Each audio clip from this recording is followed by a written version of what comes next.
Hare Krishna. Once again, welcome everyone. So, thank you Raju Prabhu and Soumya Mataji for hosting today's program, opening your doors for all the devotees to come and participate in today's Bhakti Riksha program. This is the last weekend of Kartik month. So, basically last Bhakti Riksha program happening during Kartik month. Next Saturday, Kartik month will be over by next Saturday. Next Friday is the last day of Kartik month. And we have special guest here coming all the way from Canton. Vilas Murthy Prabhuji and Nishtha Murthy Mataji. So thank you for joining us and thank you for bringing Bhageshri Mataji and Pavani here. Thank you so much. Thank you for the service, Prabhu. So it's 1 hour drive for them to come here. Okay, so thank you and thank you to all who have joined us here today. So chapter 13 of Bhagavad Gita is Prakriti, Purusha and Chetana, the consciousness. And what was the acronym we used to discuss the flow of chapter 13? Wise. WISE. W-I-S-E. WISE. W is the wise questions of Arjuna. Arjuna asked 6 questions. What is the field? Who is the knower of the field? What is knowledge? Who is the object of knowledge? What is Prakriti? And who is enjoyer? So in response to that, Krishna spoke the whole chapter 13, giving answer to these questions. So W was wise, questions of Arjuna. I was Items of knowledge. items of knowledge. Lord Krishna spoke about 18 or 20 items were there? 18. 18 different things. Krishna says this is the only knowledge. Apart from that, everything else is ajnana, ignorance. And what was the first item of knowledge? Humility. Humility. Okay, so the knowledge starts with the humility. So we spoke quite a bit on humility to develop that quality of humility. What does humility really mean? Okay, so after speaking the items of knowledge, the object of knowledge, Krishna says the Supreme Lord is the object of knowledge. The 2 object of knowledge basically, the soul and super soul. About the soul, Lord Krishna has described in chapter 2 itself. So here Krishna is focusing more on the super soul. That is the object of knowledge. Then Prakriti. What is Prakriti? So this material nature, that is Prakriti. And generally we consider ourselves as Purusha, that we are the enjoyer of this material nature. But everything is Prakriti, even we are Prakriti. And who is the enjoyer? Krishna. So the Supreme Lord, He is the only enjoyer. He is the only Purusha. So that was chapter 13. And now we are entering into chapter 14 of Bhagavad Gita. Chapter 14 is the 3 modes of material nature. So Krishna discussed Prakriti in the last chapter. And now Krishna is going to continue on that same theme, Prakriti, to describe what are the 3 modes of material nature. Okay, so Gunatraya Bhivāga Yoga. And the acronym to understand the flow of this chapter, we are going to take the acronym as TRAP. T-R-A-P, trap. We are all trapped under the modes of material nature, the 3 modes of material nature. Okay, so that is the acronym we are going to use. So Lord Krishna starts with that I'm going to give you again very confidential knowledge, not confidential in the sense very wonderful knowledge. So Krishna glorifies this knowledge, that by receiving this knowledge, by understanding these modes of material nature, the influence of the modes of material nature, how the great sages, they have become free from the bondage of these 3 modes of material nature. So Krishna glorifies this knowledge. And then Krishna talk about how the soul comes in contact with material nature and the modes of material nature. So how everybody becomes conditioned by the modes of material nature. And then what are the 3 modes of material nature? Mode of goodness, mode of Goodness, passion and ignorance. Satoguna, Rajoguna, Tamoguna. What are the characteristics of these 3 modes? Okay, so that is what Krishna is describing in the first set of verses. So 3 modes. And then R is the race for prominence. among the three modes of material nature, there is always competition. They are always competing with each other. Sometimes goodness becomes prominent over passion and ignorance. Sometimes passion becomes prominent. Sometimes ignorance becomes prominent. So there is always competition between the three modes. There is race for prominence. And then what are the actions in the modes? Means what is the result? The effect of the conditioning of the modes. Okay, what is the long-term effect? What is the mid-term effect? What is the immediate effect of these three modes of material nature? And then P is pure life. How to become free from the influence of these modes. Okay, so how to lead to the pure life. So that is the flow of this chapter of Bhagavad Gita. So we are going to use the acronym TRAP. T-R-A-P. TRAP. Okay, so as I said, first Krishna starts with glorifying this knowledge. Shri Bhagavan Uvacha Param Buhya Parvakshyami Jnanam Jnananam Jnanam Uttamam Yat Gyatva Munayah Sarve Param Siddhi Ito Gataha. So the Supreme Personality of Godhead said, Shri Bhagavan Uvacha Param Buhya Parvakshyami. Again I shall declare to you this supreme wisdom. Okay, again I'm going to describe this supreme knowledge, supreme wisdom, the best of all knowledge, knowing which the great sages have attained the supreme perfection. Param Siddhim Ito Gataha. So Krishna is glorifying this knowledge about the three modes of material nature. As we have discussed earlier, the last 6 chapters of Bhagavad Gita, they primarily focus on Jnana. Right? The first 6 chapters are Karma Yoga and little Jnana Yoga, Dhyana Yoga. The last 6 chapters are prominently Jnana Yoga and the middle 6 chapters are Bhakti Yoga. But even though the last 6 chapters are Jnana Yoga, but the focus of this Jnana is to help us progress in Bhakti. Okay? And in all these 6 chapters also, Krishna introduces again Bhakti or concludes with Bhakti, that ultimately you need to come to the process of Bhakti. So here Krishna is saying this knowledge of the three modes of material nature, this is also very important. We need to understand how we are getting influenced in all our various activities. And these three modes of material nature is going to continue in chapter 17 and chapter 18 also.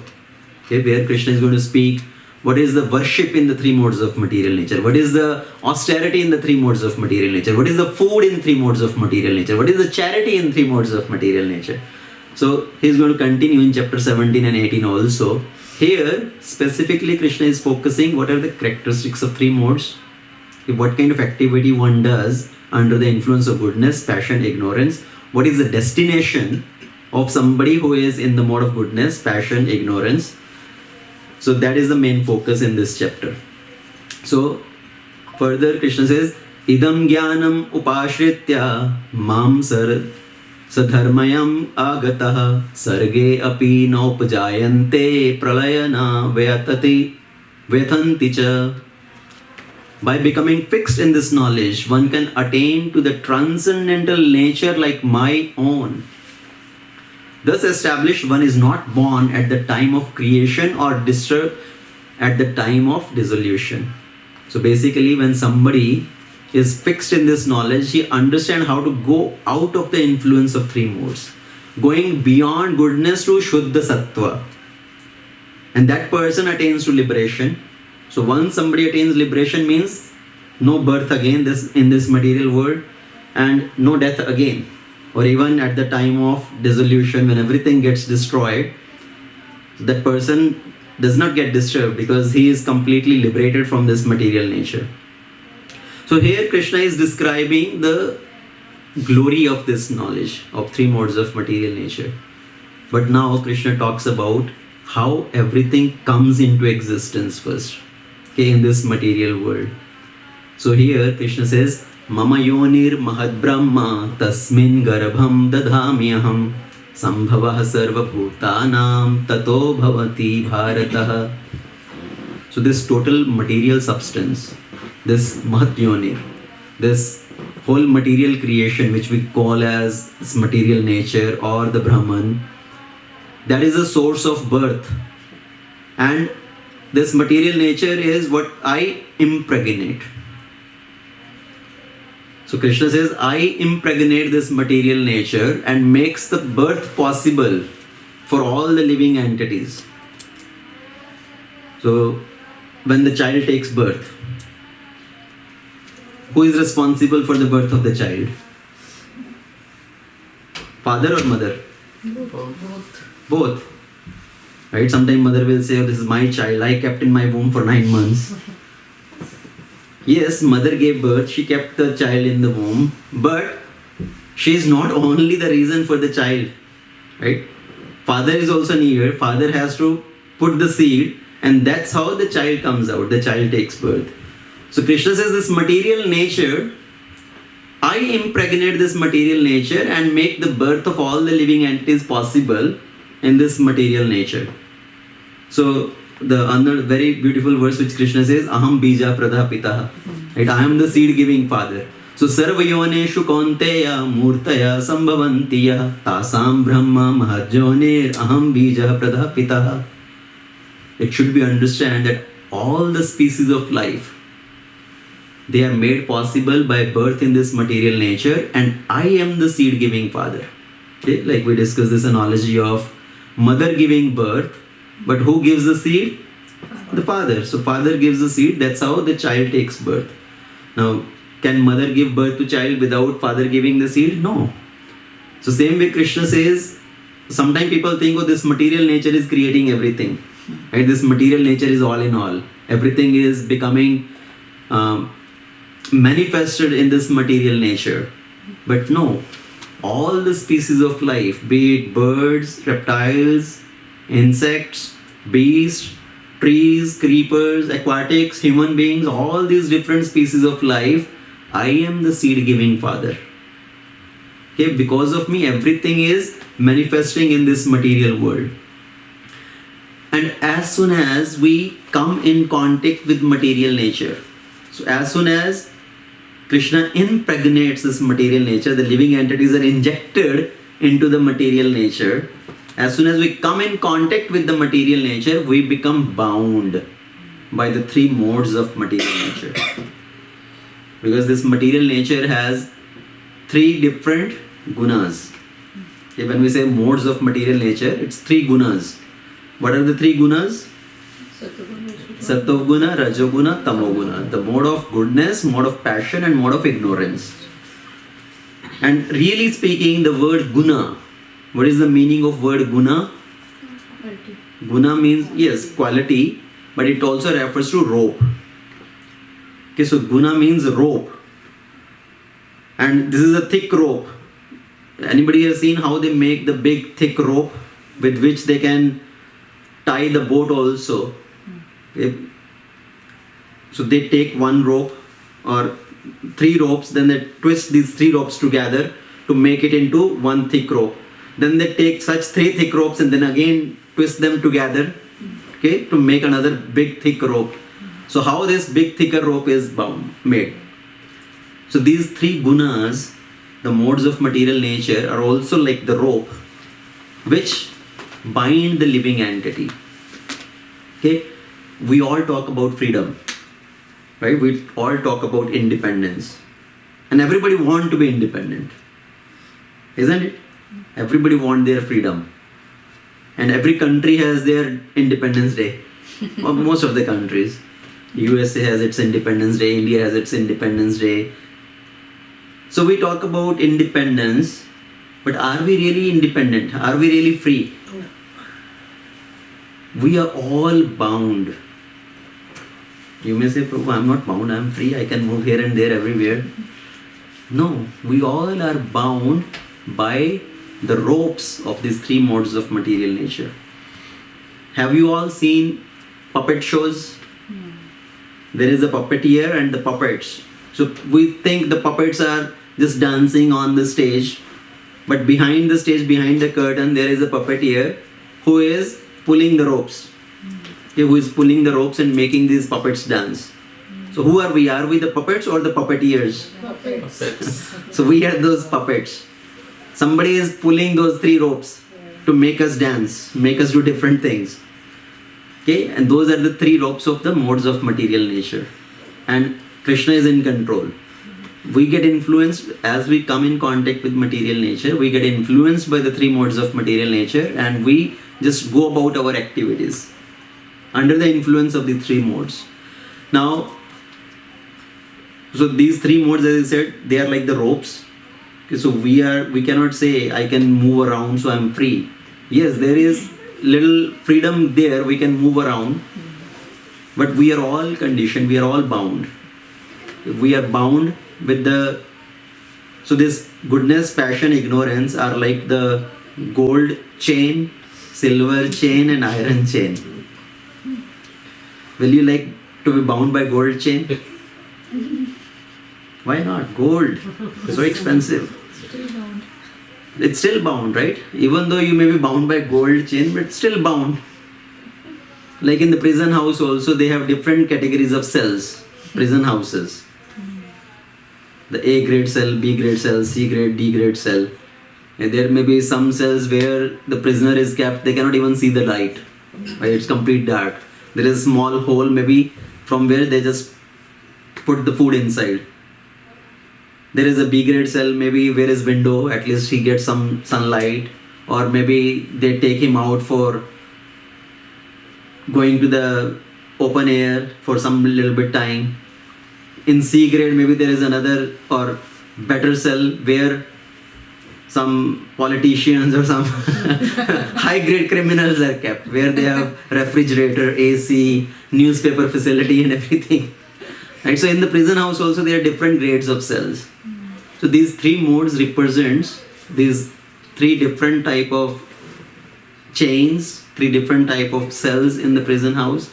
So but the essence is we are all bound. Now what are the characteristics of these three modes of material nature? Okay, so sattva, rajas and tamas. Satoguna. In satoguna there is sense of happiness. There is sense of satisfaction. There is knowledge. And the person becomes conditioned by these things also, by the sense of happiness, by the sense of satisfaction, by knowledge, and he starts feeling himself superior over others. So that is the mode of goodness, that is the influence of the mode of goodness. The mode of passion, somebody is too attached. There are too many desires, material desires. The person is too much kind of endeavoring for gain in this material world. I want to achieve this, I want to achieve that. They want to get some name and fame, lot of wealth, maybe some trophies. So they are attached to the fruitive activities. And mode of ignorance, it leads to madness, it leads to laziness, sleep. So those are the symptoms of the mode of ignorance. Mode of ignorance means somebody is just playing as a victim role. Oh, I am victim. Okay, why this just happened to me? That is mode of ignorance. So before we go further in details of goodness, passion, ignorance, I will tell you one story. Okay, there were three brothers, Sato, Rajo, Tamo. And these three brothers, their occupation was to दूसरों को टोपी पहनाने का. Okay, मतलब they used to make caps and sell those caps. So every day one of those three will go to a different villages to sell their caps, and on the way there is a forest. So every day one of them will take turn. So once it was the turn of Tamo. He is taking the big bag of caps and passing through the forest. On the way, he thought, let me take some rest. He sat down under a tree, nice breeze going, and he slept for some time. And as he woke up, he saw all the bag was empty, all the whole basket of cap was empty, all the caps were gone. And he looked up, there were monkeys sitting on the branches, and the monkeys, they took all the caps. Yeah, and this person, Tamo, what he did, he sat down crying, oh, why did this happen to me? What can I do? He was so upset, so mad about this. He sat there, cried for some time and then went back. Next day it was the turn of Rajo. Same thing, he brought a basket of caps, passed through the forest. He also sat down under a tree to take some rest, to eat his lunch. And as he woke up from little nap, he saw all the caps were gone. He saw on the tree a lot of monkeys sitting and they are wearing all those caps or holding all those caps. And he started yelling at those monkeys, took the stone and started throwing at those monkeys. And he tried for a lot of time. When he could not get those caps back, he also left and went back. Next day it was the turn of Satto. So he also filled the basket with the caps, passing through the forest, sat under the tree, took some food and nap, and as he woke up, there are no caps. He also saw there are monkeys sitting there, holding all the caps are gone. So what did he do? He thought for some time. And he realized these monkeys are copycats. Okay, they imitate. They do what you do. So what he did is he was wearing cap. He took his cap off and threw it to the ground. All the monkeys also saw that. They also took the cap and threw it to the ground. So he collected all the caps and he continued his journey. So this is the story of Satto, Rajo and Tamo. Their activities, their behavior, it describes the behavior of a person influenced by the mode of goodness, passion and ignorance. Somebody who is influenced by the mode of goodness, there is knowledge. Okay, he has illumination because of knowledge. He is in happiness state. The mode of passion, it leads to a lot of activity. Too much endeavor. Working hard. Like people think, oh, you work hard, you can achieve everything. And they think only your hard work will get you everything. But we do not realize it's not just the hard work. There has to be some destiny also. Okay, it's not just the hard work. All these successful people, they will tell their stories many times. And they say, oh, we were like this, we worked so hard and we gained this, we got this, what we wanted, we fulfilled our dreams. Like the sports person, okay, how I became a successful sports person, because I practiced so hard, I worked so hard. Sachin Tendulkar, oh, I used to hit centuries. So is it only your hard work that you have mastered the technique to hit the sixers? If that is your hard work, if this is your technique, then why not every time? Okay, sometimes it happens he goes on zero also, right? He gets out on zero also. Then where did your technique go? Where did your mastery on the skill or your skill go? So when such people, all the successful people, they talk about their success stories, they think this is our hard work. We did this, that's how we got it. But when sometimes they have failure, then they will say, maybe God did not want this time. He wanted to teach us some lesson. We needed to grow a little bit more. So when there is failure, then they will put on God. When there is achievement, then they take the credit. We did this, right? Because we worked hard. But ultimately, it's not just because of our endeavor. There is hard work hard work is needed, but there is destiny behind this. Now, this Dhirubhai Ambani, did he become successful just because of his hard work? There are so many other people who are working more harder than him. Did everybody become like him? No. Why? Because there is bank balance of karma also. So Dhirubhai Ambani, he did something, he had some destiny, he got success. His children, they did further, they got success. Now, Dhirubhai Ambani's grandchildren, what did they do? They were born with millions of dollars in their bank account. And they are now just spending it. There is a saying, first generation earns, second generation expands, third generation destroys. So that is what happens.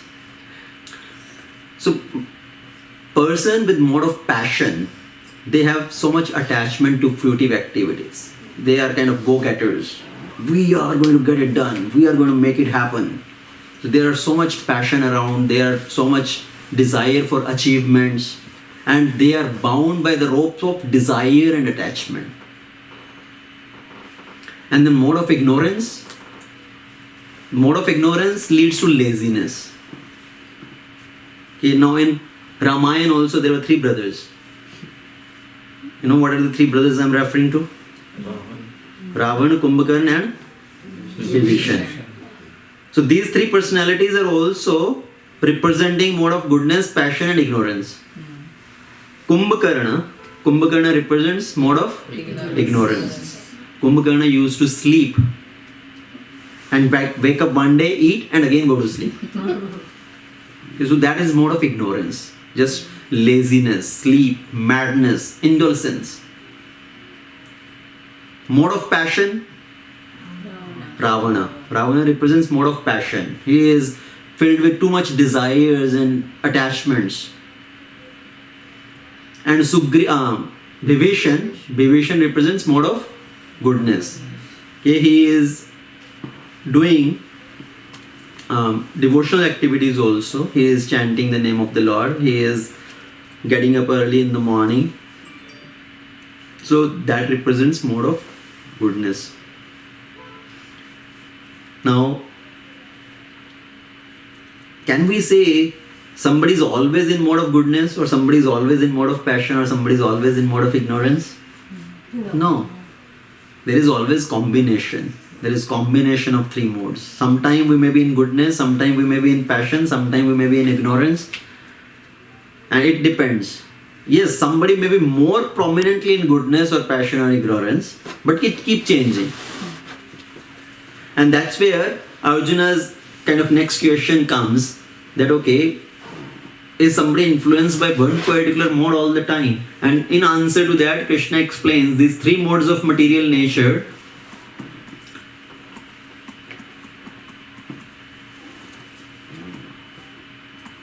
Okay, so Krishna says, Rajas tamas Chay bhuya sattvam bhavati bharatah rajah sattvam tamahas cheva tamah sattvam rajah tatah. Sometimes the mode of goodness becomes prominent, defeating the mode of passion and ignorance. Sometimes the mode of passion defeats goodness and ignorance, and other times ignorance defeats goodness and passion. In this way, there is always competition for supremacy. So, it's not that somebody is always in one particular mode. Even the times of the day are also influenced by different modes. Even the places, different places are influenced by different modes. Okay? So the time of the day is also influenced by different modes. The early morning hours is the time of goodness. So starting from Brahma Muhurat till morning, let's say 9 o'clock, 10 o'clock, that is mode of goodness. Where somebody may feel more peaceful. That's why the morning time is considered as the best time for doing devotional activities. It's somebody feels calm, the overall environment is very calm. And that's why we say get up early in Brahma Muhurat, chant the holy name, worship the Lord, read the scriptures. Even for somebody as a student, it is recommended to get up early in the morning and study in the morning hours. Because morning hour mind is so fresh, whatever you read, you absorb it more quicker. Yeah, as in our childhood, as growing up, when you used to get up early in the morning and study in the morning, especially during exams, you will get up and try to revise everything in the morning before going for exam. Because then you remember that. Okay, and you can practice this, you can actually try this. Try to memorize some shlokas in the morning hours. Okay, and you will kind of remember that more quicker. So whatever you read, try to memorize any shlokas in the morning hour, you will gain those. You will kind of retain those quicker. So morning hour is the time of goodness. Then after 9 o'clock, 10 o'clock till evening, about sunset time, it's mode of passion. Everybody is running around, okay, going around, driving around. People are going to work. So much passion is there in the work. So that is the mode of passion. And then evening hours and the night time, that is mode of ignorance. That is influenced by mode of ignorance. People come back from office, they just sit down in front of TV, watch the TV, they just kind of waste their time here and there. Now social media influence, just keep sitting on Facebook, keep surfing, kids keep playing some video games or something. And then, or just people spend time in sleeping. So that time is more of ignorance. And same way the place also has influence. Different places are in different modes. So right now you are sitting here, we are speaking about Bhagavad Gita, we did Damodar Arati. So this place is influenced by mode of goodness. So sitting here, somebody will become calm, more peaceful. You go to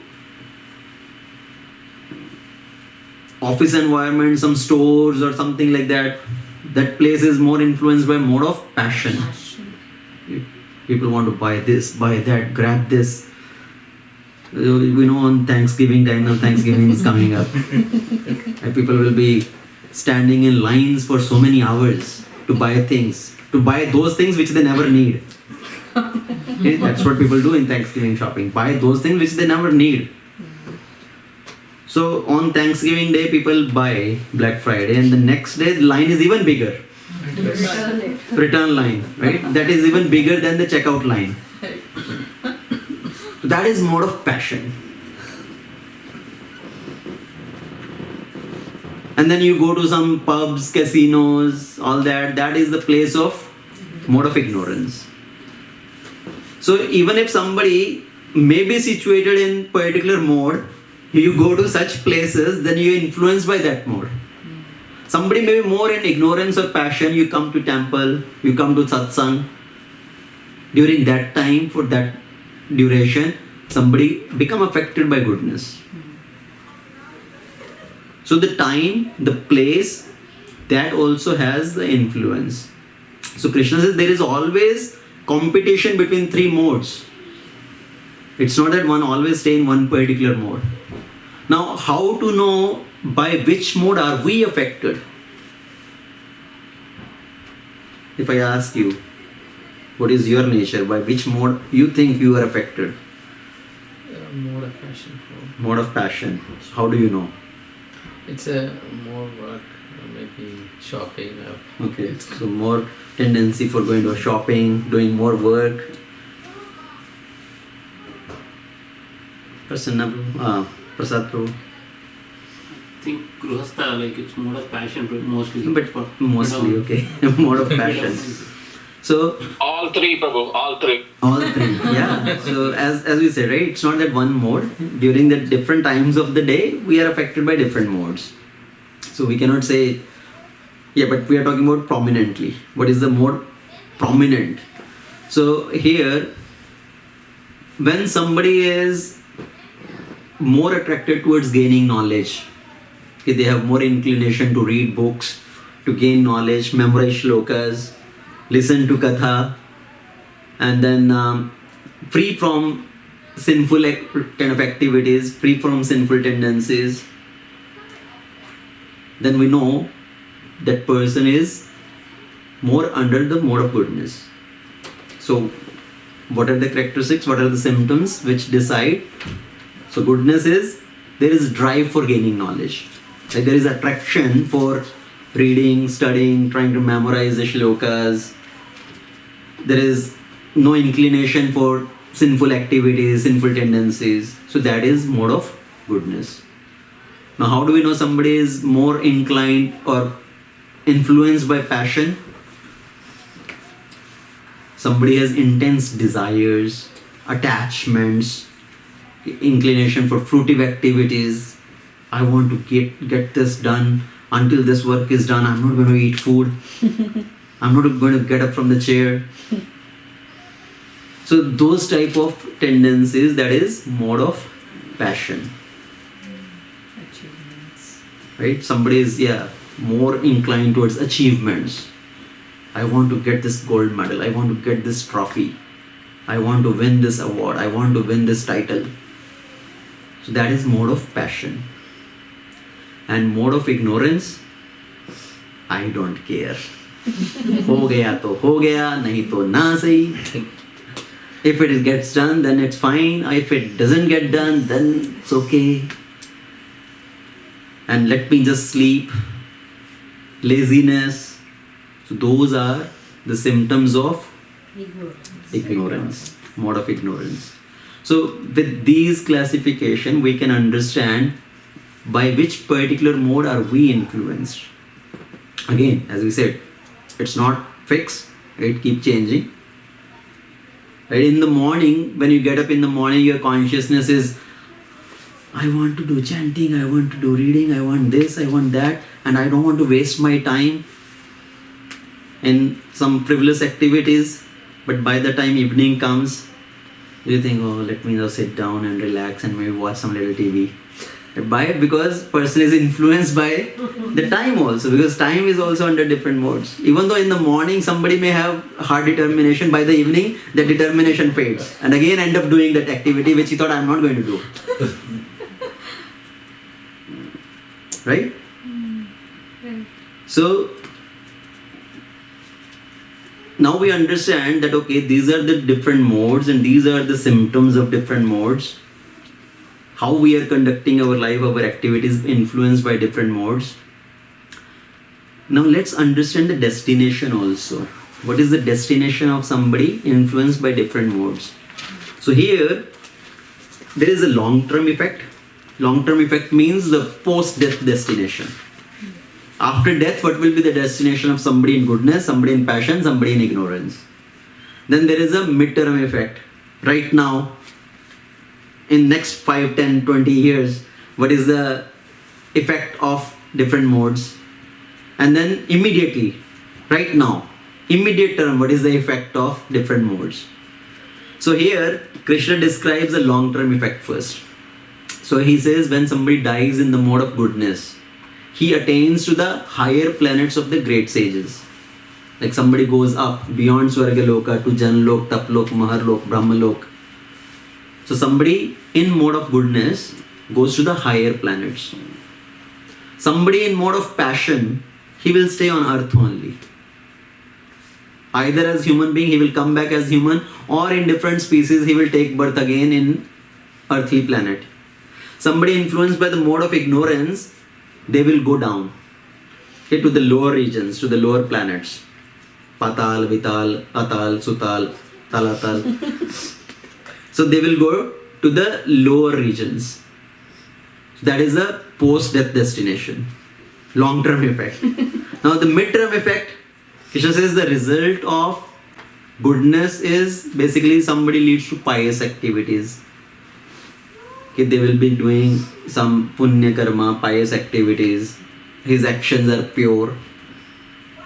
Somebody in the mode of passion, that will lead to misery, because somebody is working so hard, they are draining their whole energy, they are overusing their body, what we say, misusing their body, right? Ultimately it will end up with misery, diseases.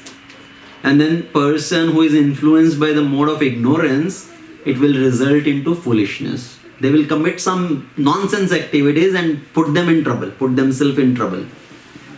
That is the influence of mode of ignorance. So mode of passion leads to good pious activities, okay, which leads to happiness. Then action done in passion will lead to misery ultimately, and action done in ignorance will lead to foolishness, suffering, further suffering. And then immediate effect. When somebody is under the mode of goodness, real knowledge develops. Because there is inclination to gain knowledge, so the real knowledge develops. The person is illuminated with knowledge. The mode of passion, what is the immediate effect of passion? Greed develops. A calm. And the effect of ignorance, immediate effect is it leads to foolishness, madness, illusion. So foolishness is throughout same thing. The short-term effect, medium-term effect, long-term effect, everything is same in ignorance. It leads to foolishness, madness, illusion. Now, generally we say, what leads to sin? What leads to sin? पाप का बाप कौन? Desire. Ignorance, desire. Right? What leads to sin? Attachments. So, the root cause which leads to sinful activities is greed. Because when somebody has greed, to fulfill their greed, that's how they end up doing sinful activities. If somebody want to gain more and more, they will lead to end up doing corruption, kind of stealing from others, looting from others. Somebody want to make quick money by selling the question papers. Right, that is greed.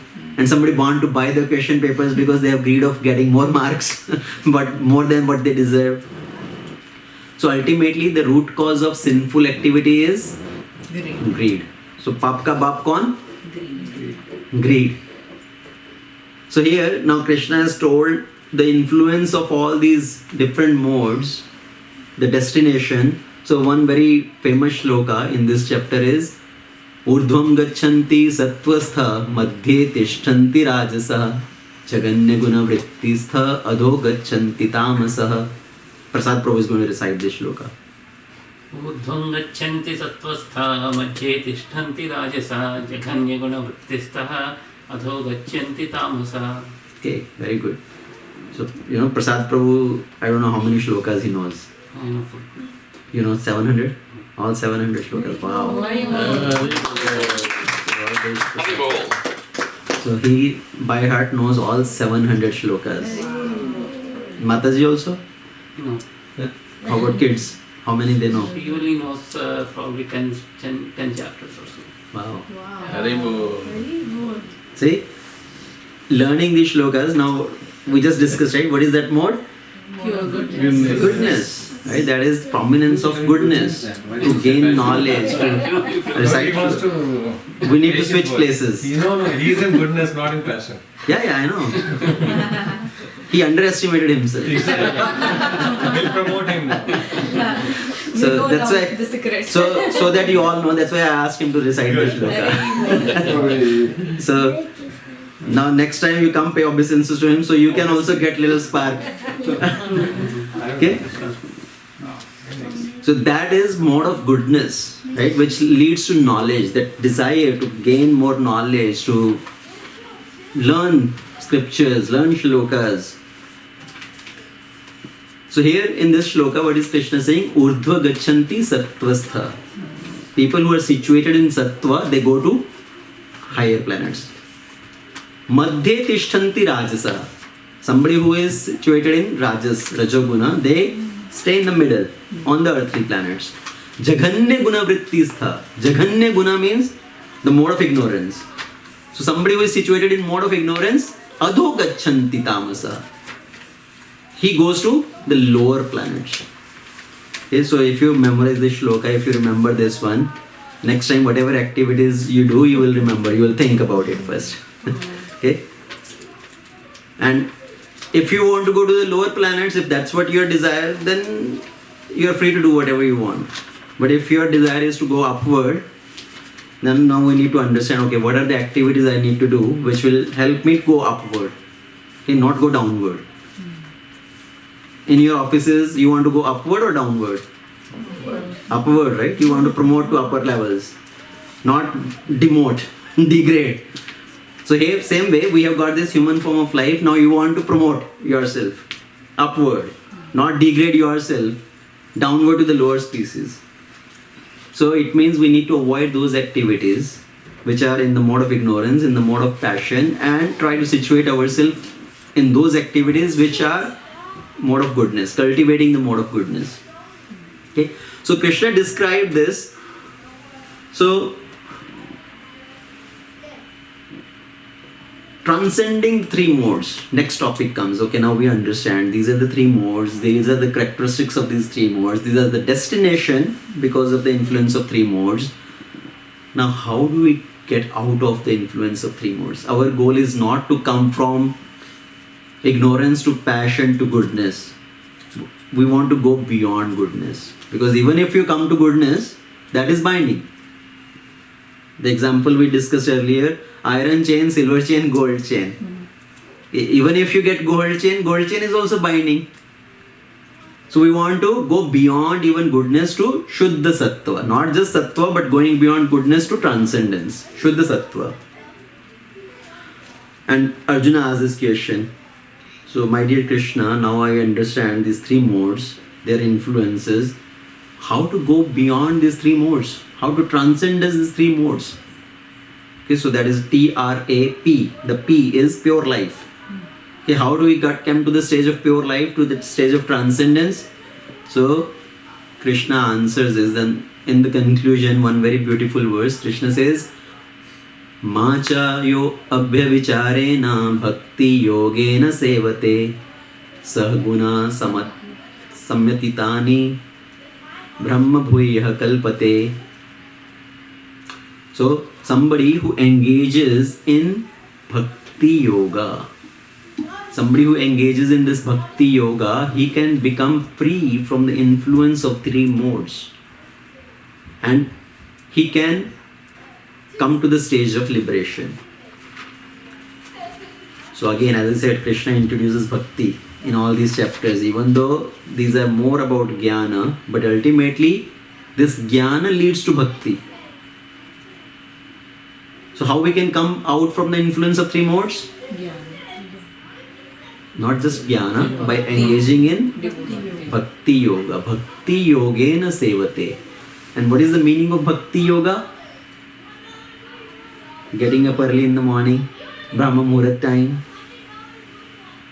taking bath, chanting the name of Krishna. Hare Krishna, Hare Krishna, Krishna Krishna, Hare Hare, Hare Rama, Rama Rama, Hare Hare. If somebody is sleeping during the morning hours till late, 7 o'clock, 8 o'clock, people get up at 10 o'clock also, or even noon time, Saturday, Sundays, you think, oh, it's holiday. छुट्टी है, कोई काम नहीं है, आराम से उठेंगे 12 बजे सो के. That is mode of ignorance. Not even passion, ignorance. Jumping directly from goodness to ignorance. So, Sunday हो या Monday, we should get up early in the morning. There is another saying, Sunday हो या Monday, रोज खाओ अंडे. One devotee says, Sunday हो या Monday, रोज खाओगे अंडे तो पड़ेंगे यमराज के डंडे. So, our philosophy is Sunday, Monday, doesn't matter. We should get up early in the morning. So in the morning hours, that is a Shuddha Sattva time, the time of goodness, transcendence, engage in the chanting of holy name. Engage in hearing Srimad Bhagavatam, reading Srimad Bhagavatam, offering arati to the Lord. So, by engaging in bhakti yoga. So one is, we said, chanting, reading, hearing. And then another way of bhakti or coming in the mode of from ignorance to passion to goodness is by changing our eating habits. Okay, rather than cooking very spicy, pungent foods, cooking the food in goodness. Okay, without much spices, without onion, garlic, and after cooking, offering it to Krishna, and then take the prasad. That will help us to transcend these three modes. And in third chapter of Bhagavad Gita, Krishna has already spoken about this. Somebody who cooks food for themselves, who eat that food, they are eating sin only. Prasad Prabhu is going to recite that verse. Third chapter, Krishna speak about it, 313.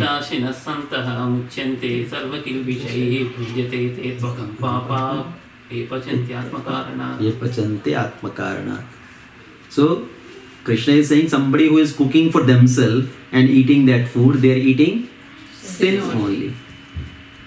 Tetva agham papaha. So they are eating sin only.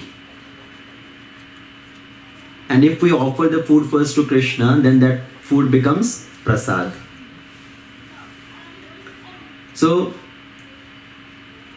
and when we come to temple, we are standing in front of the Lord, and Krishna showers his glances upon us. Krishna showers his mercy upon us.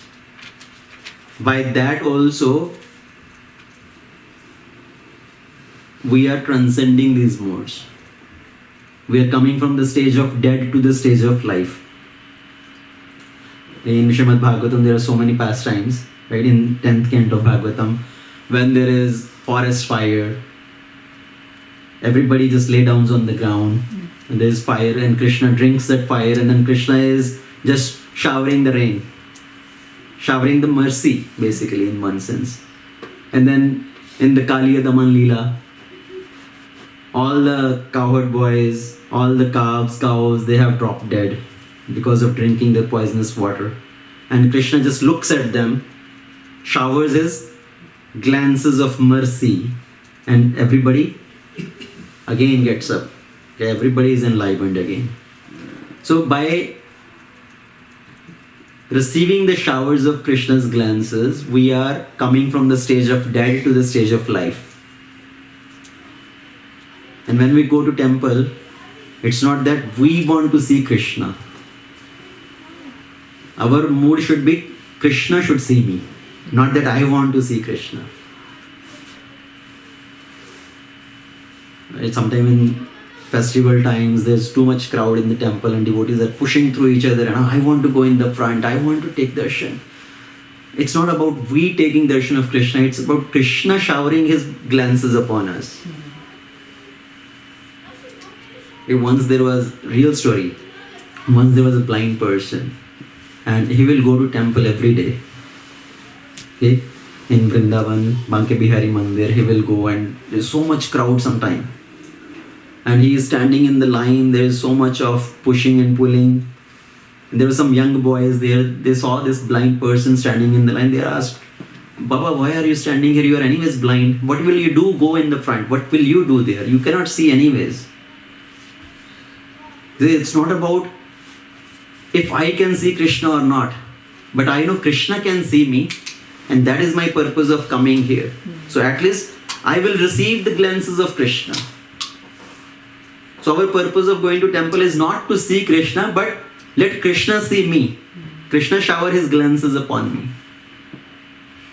So transcending the three modes of material nature, bhakti yogena sevate, by engaging in bhakti, we can transcend these three modes.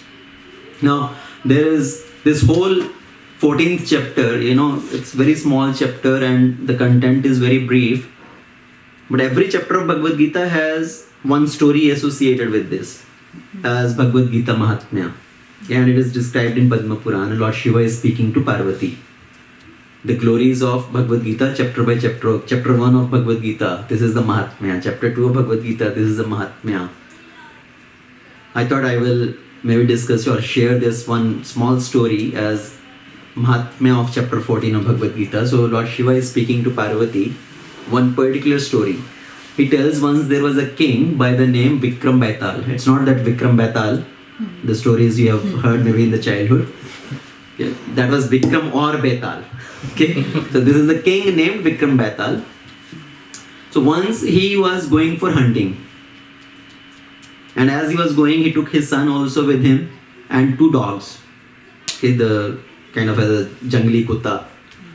So he took the son and two dogs with him while going for hunting. As they reached in the forest, he sent one dog. They saw one rabbit there. He sent one dog behind this rabbit to chase the rabbit, to kind of catch this rabbit.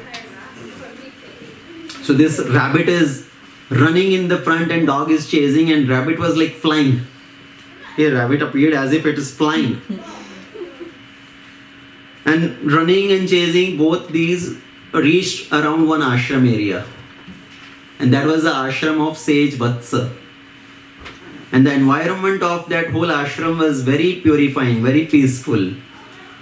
There, the deers were sitting under the tree very peacefully. The monkeys were on the branches. There were the lion cubs playing with the elephants. Generally, it's opposite nature, right? The lion want to kill elephant. So the lion cubs were playing with the elephants. The snake was moving around on the peacocks. Again, opposite nature.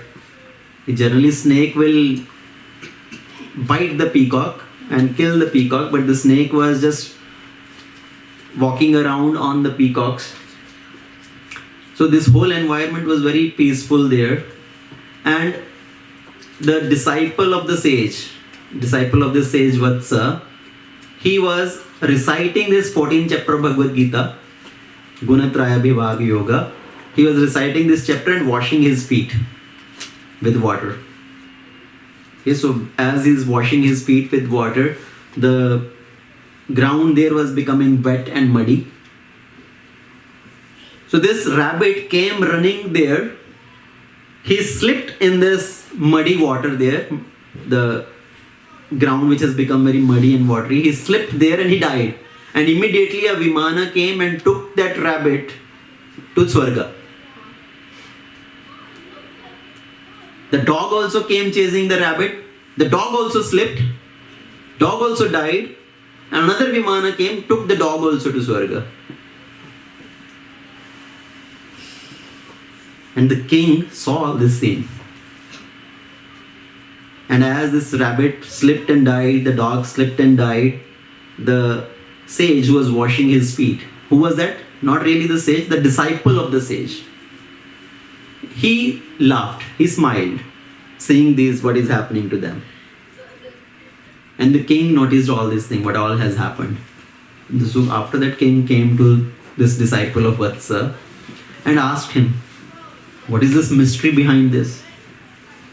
How come rabbit died, dog died, and Vimana came from Swarga and took them to Swarga? What is the mystery behind this? So he told that this is the ashram of my Guru Vatsa, who is always reciting this 14th chapter of Bhagavad Gita. Okay?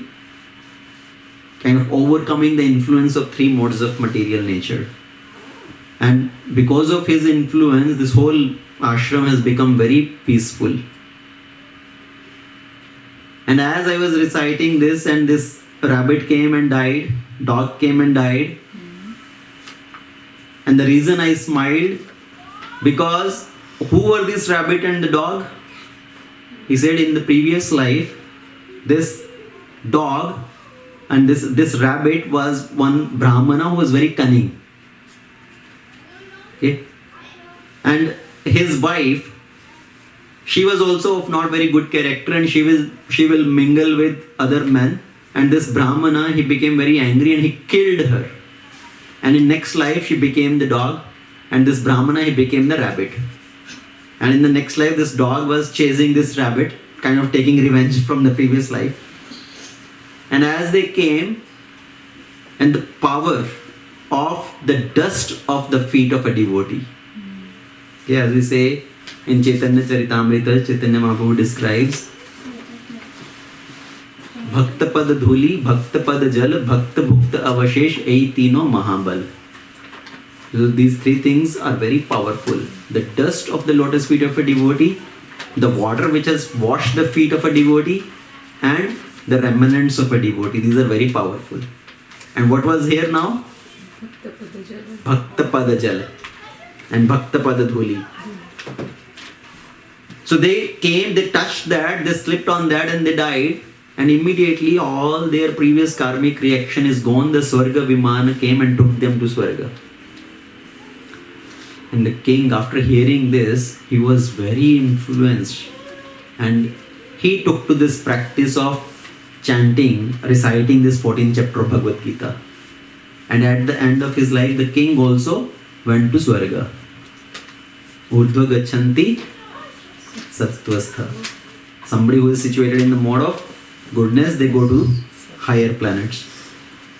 So our goal is not to just go to higher planets, to Swargalok and Janlok, Tapalok. Our goal is to go back to the spiritual world, beyond the higher planets within this material world. And for that, what is the process? Arjuna asked, what is the process of transcending these three modes, right? Going beyond these three modes. That is the process of Bhakti Yoga. So, let's understand the nutshell, the crux of this chapter. What is this chapter describing? The mode of material nature. Try to understand in which particular mode am I, right? By which mode am I influenced? What are my activities revolving around? And how I can change those, shift those, rising from ignorance to passion to goodness and going beyond goodness. So we cannot just whitewash that, oh, I have become devotee, now I am in goodness. Can we claim that? That I am practicing bhakti, so I am in goodness? No. Because there are devotees who practice bhakti in passion, who practice bhakti in ignorance. Okay? Bhakti can also be practiced in goodness, passion and ignorance. It's not that bhakti is in passion, goodness and ignorance. The performer of bhakti is in passion, goodness or ignorance. So, because we may be doing bhakti, but if somebody is chanting at 12 o'clock at the night, oh, I need to finish my Solamala. Let me chant at 12 o'clock at night, 11 o'clock at night. Now that is bhakti in ignorance. So we need to chant early hours.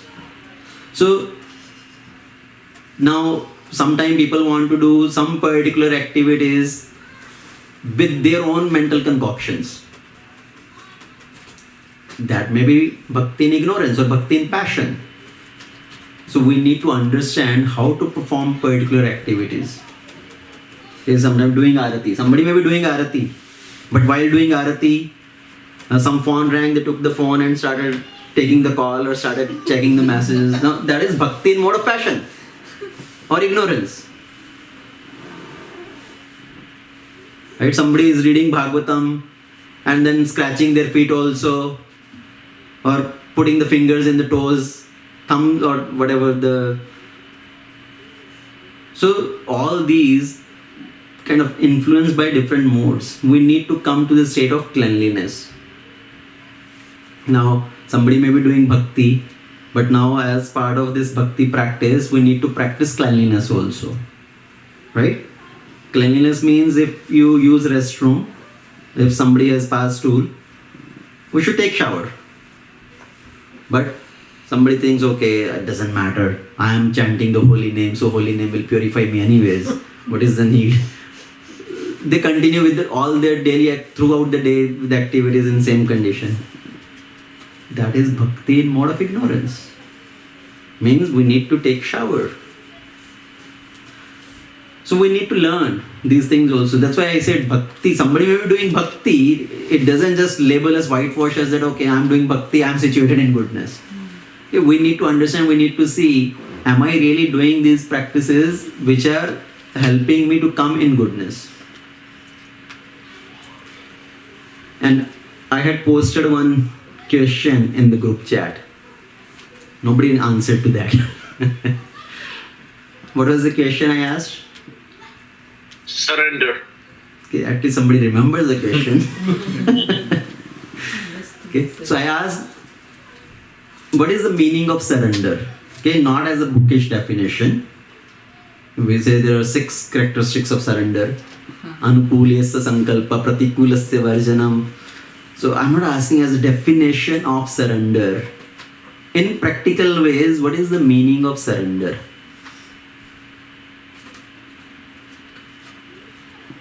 Accept what Guru says and practice. Okay, accept what Guru says and practice that. Yes, good. Anything else? Surrendering your ego.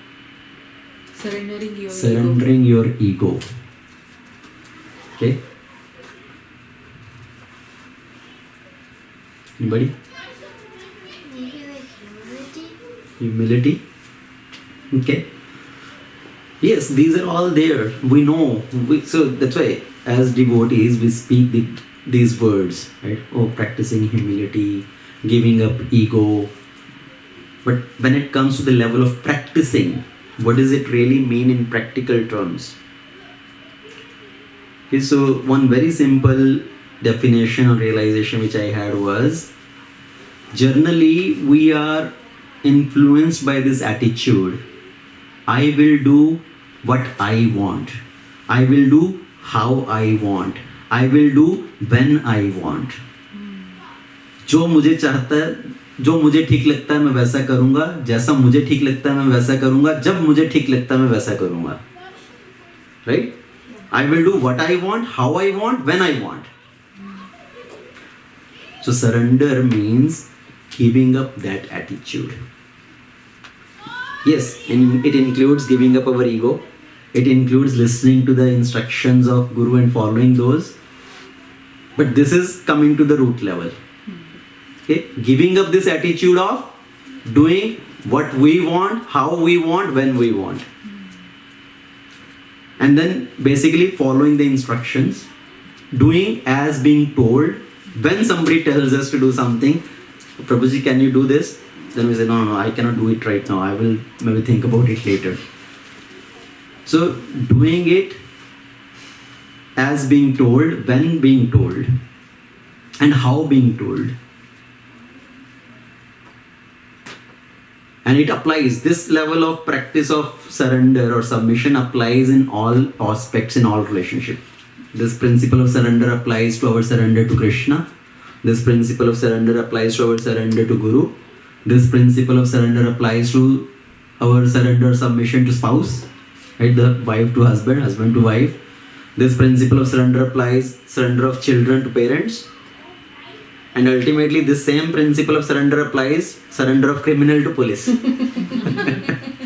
Right? Ultimately they also, so criminal is saying, okay, I will not do what I want to do, now I have to listen, I will do what you say. So this principle of surrender applies in all aspects. And if we can practice this, that is really now coming to the practice of bhakti. Otherwise we are just listening to our mental concoction, we are listening to our mind and we are following the instructions of our mind. Right? I know what is right for me and I will do what I think. We keep telling, please chant the holy name.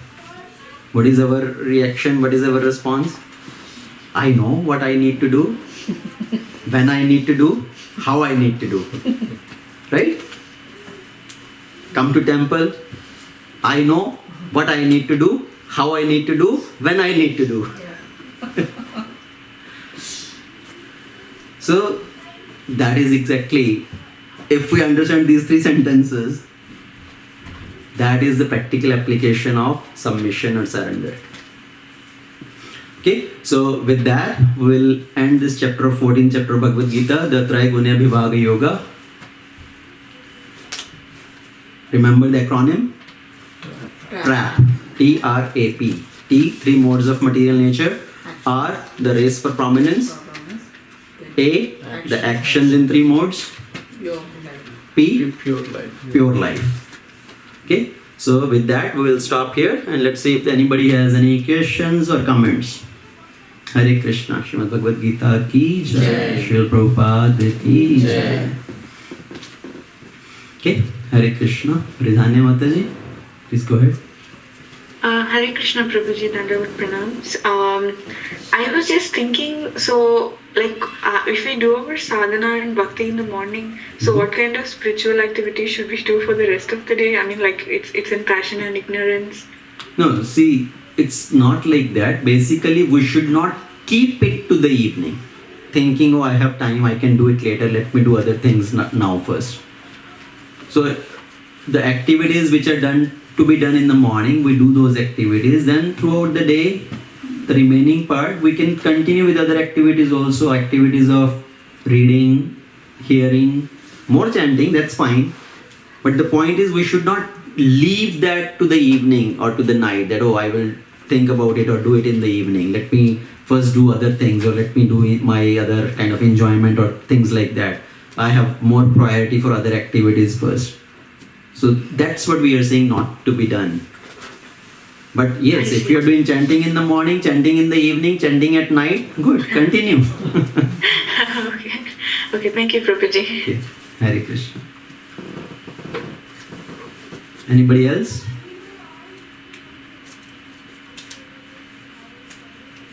Okay, anybody here?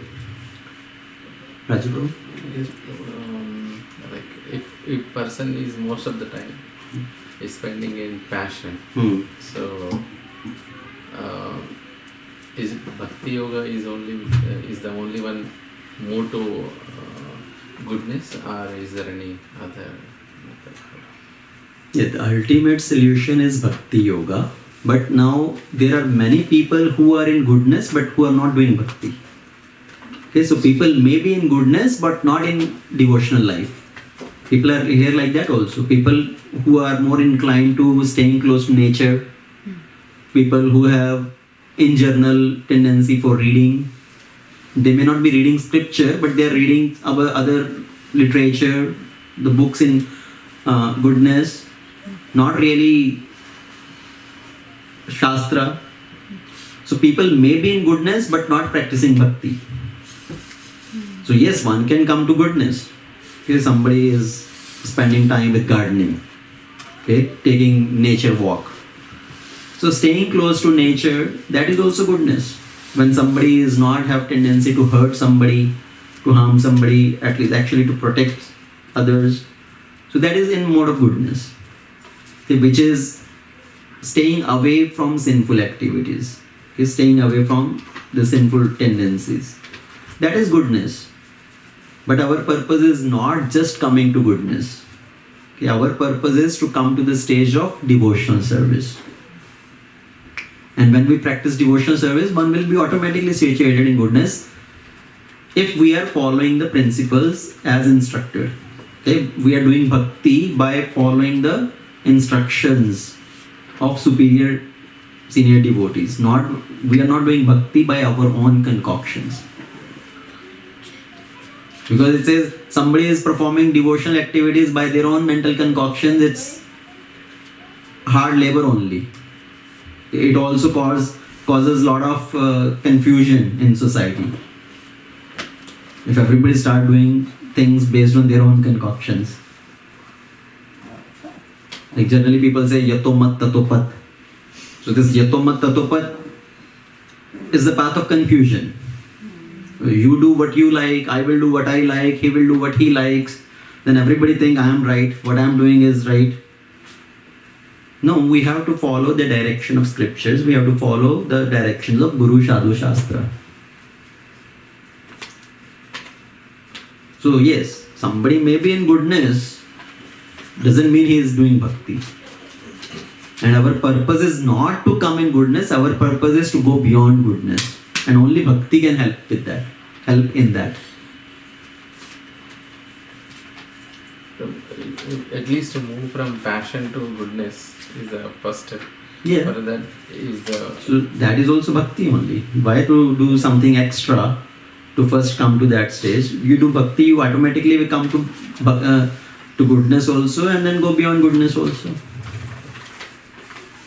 So in generally, yes, if you want to come to goodness, read more. Okay, develop habit of reading. Now, Ridhanya Mataji once asked me, is there a recommended list of books to read as a sequence wise, that okay, I should read these set of books first, what set of books first. So I have a list as a recommended list that okay, in first category you read these books. After you're done with those, then second category you read these books as a systematic study of reading the books. So if you are interested, I can share that list. No, not just Bhakti Shastri, it's overall list of books. You start with some smaller books like The Way to Krishna, the Chant and Be Happy, those small books, right? That is the first bucket. Perfect questions, perfect answers. Yeah, perfect question, perfect answers. So that is the first bucket of books, smaller books. Then you get into the second bucket, then third bucket, then fourth bucket. So you can start with like that as a systematic study. So if you want, I can share that list. So actually it is good that devotee should go through in that systematic study. So you just read some smaller books to prepare yourself first. Then you take to another books as Bhagavad Gita, Science of Self-Realization, Journey of Self-Discovery, those sort of books. Then teachings of Kunti Maharani, teachings of Prahlad Maharaj, teachings of Lord Kapila, the Second Chance, Ajamila Pastime, like that. Then we come to the stage of Bhakti Shastri, in Nectar of Instruction, Nectar of Devotion, Ishopanishad, Bhagavad Gita detailed study. Then Srimad Bhagavatam, Chaitanya Charitamrita, Prabhupada Leelamrita. So if you follow in that way, at least you develop desire that, okay, this is the first bucket. I need to finish this in first 6 months. Then I will get to second bucket of books. I will finish that in next 6 months. So you set a goal, your reading goal. So automatically you will come to the mode of goodness.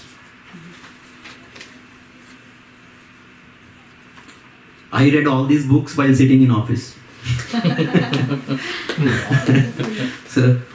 So whenever I have time, I will just open online and I will read. While eating lunch, I will open and I will read. And so I finished all these books like that only. Prabhu, we are not getting time to do work itself. In office time. Pray to Krishna, then pray hard. Because time is Krishna's energy. Right? Krishna can expand the time, Krishna can contract the time. And when Krishna sees a sincere desire, then Krishna will make arrangement. It's my promise to you. So when Krishna sees a sincere desire, this devotee generally has sincere desire, he wants to do this thing, Krishna will make arrangement. He will expand the time or he will help you to finish that work quickly. Dadati buddhi yogam tam yena mam upayanti te. I give them the intelligence by which they can come to me. So buddhi yoga doesn't come by eating badam only. Right? Sometimes one Mataji asked me how to gain more intelligence, memory. So, by eating badam. Eating badam, generally people say, hey, eat almond, it will help you gain memory and all that. Just that may be helpful, but ultimately intelligence is given by Krishna. The capacity to remember is coming from Krishna. So try to memorize this Chatushloki Bhagavad Gita and recite that every day. Okay, let's recite now. Can we recite Chatushloki Bhagavad Gita? We will follow Prasad Prabhu's lead. So Prasad Prabhu is going to recite and we are all going to follow him. Aham sarvasya prabhavah. Aham sarvasya prabhavah. Matta sarvam pravartate. Matta sarvam pravartate. Iti matva bhajante mam. Iti matva bhajante mam. Buddha bhava samanvitaah. Buddha bhava samanvitaah. Macchitta madgata pranaah. Macchitta madgatah prana. Bodhayantah parasparam. Bodhayantah parasparam. Kathayantascha mam nityam. Kathayantascha mam nityam. Yena Tushyanti cha ramanti cha. Tushyanti cha ramanti cha. Tesham satatayuktanam. Tesham satatayuktanam. Bhajatam pritipurvakam. Bhajatam pritipurvakam. Dadami buddhi yogam tam. Dadami buddhi yogam tam. Yena mamupayanti te. Yena mam upayanti te. Teshamevanukampartham. Teshamevan kampartham. Aham ajnanajam tamaha. Aham ajnanajam tamaha. Nashayamyatma bhavastaha. Nashayamyatma bhavastha. Jnanadipena bhasvata. Jnanadipena bhasvata. So this Chatushloki Bhagavad Gita, chapter 10, text 8 through 11. So memorize this and recite these 4 verses every day. Okay, so this will help you to understand our relation with Krishna, our goal, and what we need to do. Mat chitta mat gata prana bodhayantah parasparam kathayantascha mam nitya tushyanti cha ramanti cha. That is what we are supposed to do. Right? Speaking about Krishna to each other, remembering Krishna, making Krishna as our life here, our life and goal. And not doing that in sense of grudge, in sense of obligation. But tushyanti cha ramanti cha, with happy heart, feeling satisfaction in that process. not feeling bored in that process, not feeling obliged to do that, not doing it as a grudging mood that, oh, somebody's forcing me to do, that's why I have to do. But doing it with happy heart, with sense of responsibility. Okay? So any other question, comment? So, Prabhuji, when we are doing devotional services, that time we are not under this modes. Yes, if we are doing devotional service, as per instructed by our Guru, as per instructed by the scriptures, not based on our own concoctions, right? Not based on how I feel like doing, but by following the instructions. Then yes, then we are doing we are situated in mode of goodness and actually in Shuddha Sattva.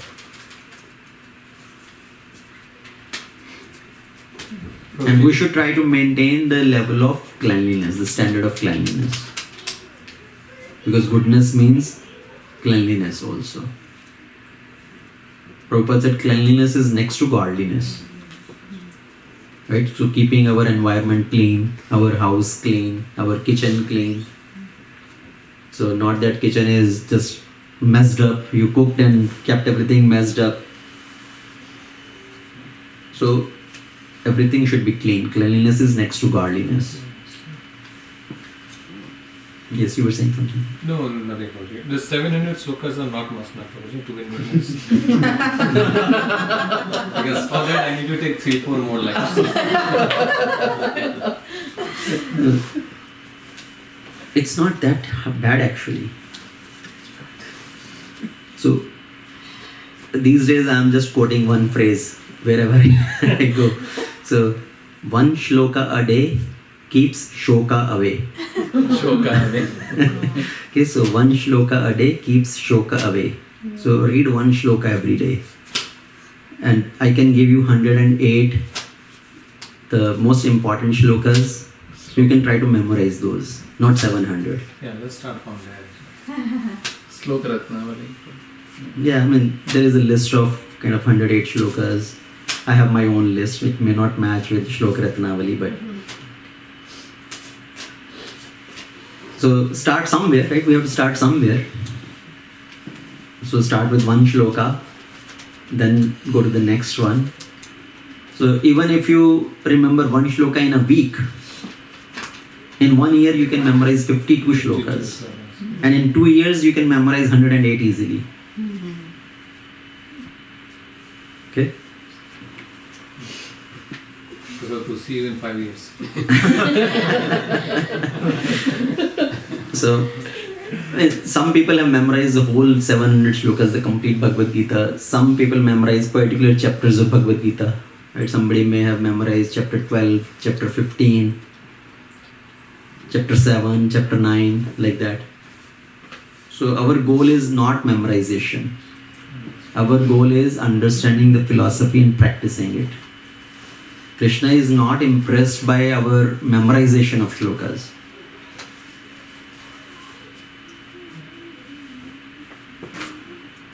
Now, Gajendra, what was the qualification of Gajendra? Did he memorize 700 shlokas? No. So if somebody can memorize, that's nice.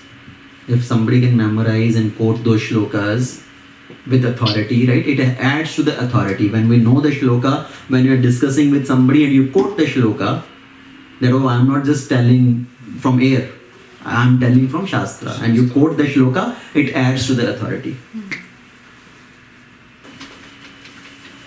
Okay, so thank you very much. We'll end it here. Thank you all for joining on Zoom, on Facebook.